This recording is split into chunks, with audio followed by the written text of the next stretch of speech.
I was born in Guatemala on September 24, 1995. My mom tells me it was a Sunday and that it was raining a lot and that it was just a very crazy day. I don't remember much of the life in my country because I was so young. I was 7 years old when I was brought here. So life in my country just really revolved around childhood stuff. So playing outside, playing in the rain, going to my cousin's house, going with my grandma. I had a very nice childhood. I remember having all the toys, just having everything, really. My parents both worked, so we weren't missing anything. I remember having a 2-story house in an okay neighborhood. My mom worked as a nurse for ICS, which is a national hospital in Guatemala, and my dad worked as an IT for the government. They both had good jobs, so we had no reason to come to the United States because they were in a good financial position. The thing is that God spoke to my parents and said, we need to come to the United States. I don't know how this happened. I can't explain this to you. Spiritually speaking and physically speaking are two different things, but we prayed, we fasted, and 7 different people told my parents that we need to come here.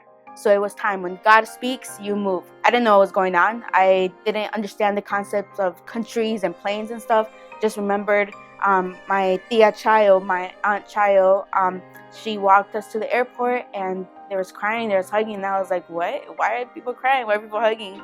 It's not like it's the last time we're going to see each other, but it was. I walked into school and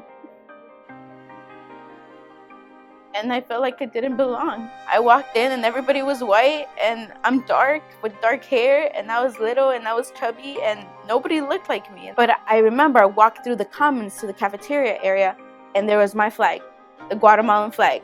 And I was like, oh, maybe I do belong here, kind of. I mean, I'm here now, so might as well make the best of it. I think I knew at that point that I had the weight of my people on my shoulders. You know, maybe my cousins can't be here, maybe my aunts, my uncles, my family can't be here, but I'm here. And I have to represent my culture, my country. I remember moving a lot. I've been to 13 different schools. My life was always being the new kid.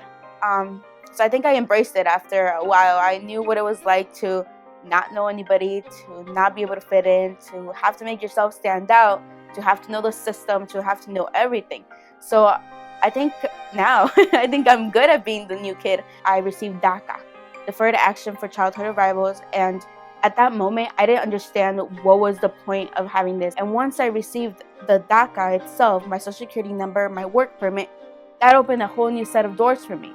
I was able to get scholarships. I graduated high school in 2014 with 6 scholarships. So I have this opportunity and I have to do something with it. I currently work as an intercultural specialist. So that's my job itself. I am the person that families come to when they don't know what's going on. I'm in charge of making sure that they understand the system. I feel like it's my duty to be that guide for people. You know, I didn't have a guide, so a lot of times I missed opportunities. I think if somebody would have done that with me, then I would have been able to be better off later on. So that's what I'm doing now. I know it's my job, but ultimately I always want to do that because I know what it's like. I think my personal contribution to my homeland is to ensure that everybody has justice.